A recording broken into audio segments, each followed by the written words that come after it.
Lebih dari 1 abad lalu, ada seorang pria asal Rusia yang dipercaya sebagai paranormal bernama Grigori Rasputin. Berkat kemampuan dan ketenarannya, ia menjadi dekat dengan keluarga dinasti Romanov. Malang, kedekatan itu pula yang membawa kutukan pada kekaisaran Rusia.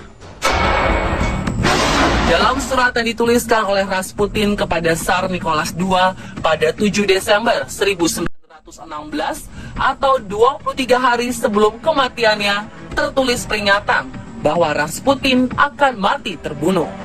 Ia juga memperingatkan Tsar tentang peristiwa pembunuhan besar-besaran setelah kematiannya. Jika aku dibunuh oleh jelata sesamaku, para petani Rusia, kamu, Tsar dari Rusia, tak perlu khawatir. Anak-anakmu akan memerintah Rusia selama berabad-abad.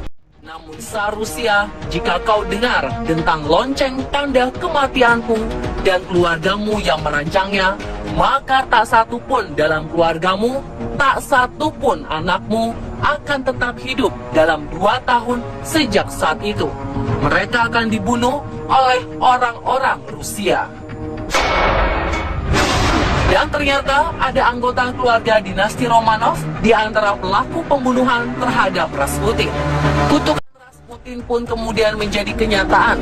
Muncul keonaran di Rusia, dan keluarga Tsar yang diasingkan di penjara Siberia akhirnya dieksekusi secara mengenaskan pada 17 Juli 1918, 19 bulan setelah kematian Rasputin. Lalu siapakah sebenarnya Grigori Rasputin?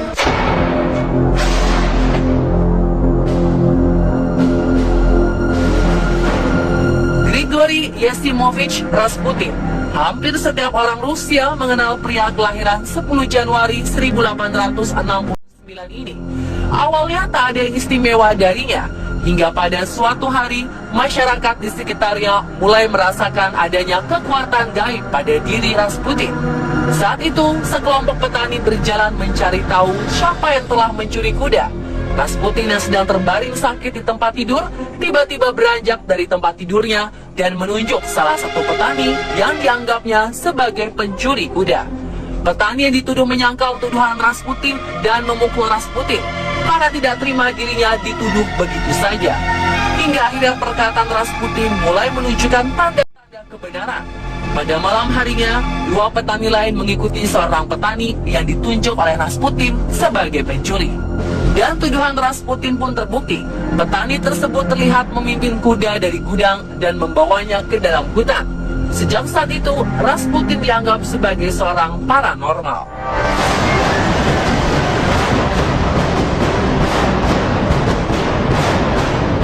Sayang, reputasi Rasputin berubah saat beranjak dewasa. Rasputin menikah pada usia 18 tahun dengan Praskovia Fedorovna Dubrovina. Pasangan ini dikaruniai 3 orang anak. Mereka adalah Dmitri, Varvara, dan Maria. Rasputin kemudian meninggalkan keluarganya setelah dituduh atas kasus pencurian dan pemerkosaan. Rasputin menghabiskan waktu bertahun-tahun mengembara di Siberia, di mana ia sering berlindung di biara-biara. Pada tahun 1893, ia mengaku telah memiliki kebangkitan rohani setelah menerima visi dari Our Lady of Kazan, kemudian memanggilnya dengan sebutan Stranik atau pengemis pengembara suci. Beberapa lainnya menyebutnya Eurodiviv atau orang beragama yang aneh. Pada tahun 1902, ia sempat kembali ke kampung halamannya untuk memulai sebuah gereja. Namun ajaran yang radikal membuatnya diusir dari sana. Salah satu kepercayaan yang menyesatkan adalah satu-satunya cara untuk membersihkan dosa adalah dengan berbuat dosa sebelum akhirnya sepenuh hati mengakui segala kesalahan.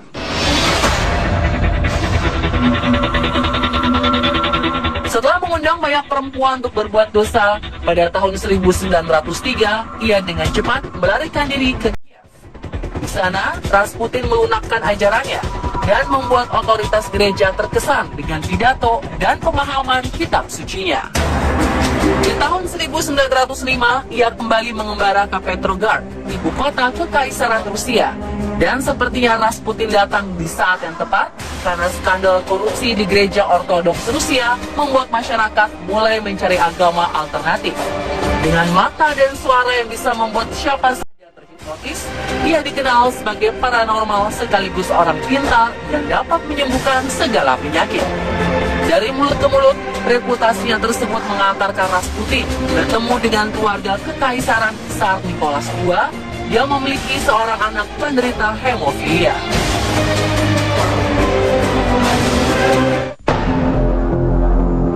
Alexei Nikolaich, anak kesayangan kaisar berusia 3 tahun ini tak kunjung sembuh, meskipun sudah mendapat perawatan dari dokter-dokter terbaik di Rusia.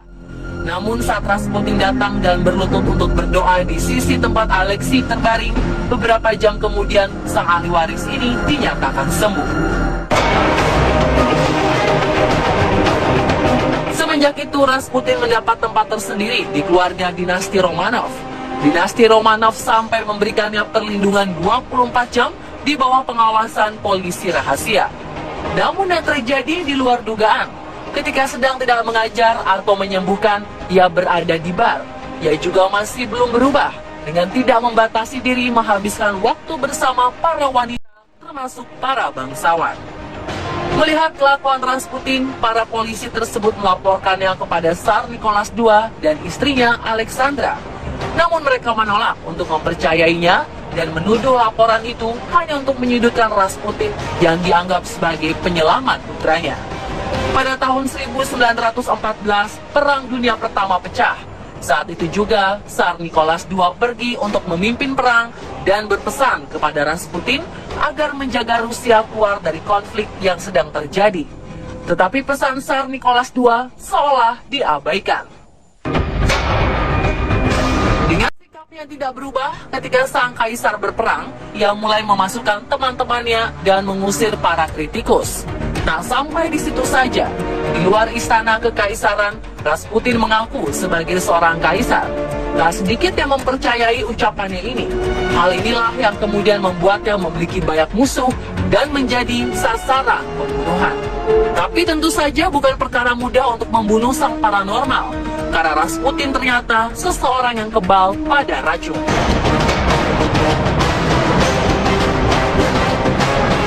Lalu bagaimana akhirnya Rasputin bisa terbunuh?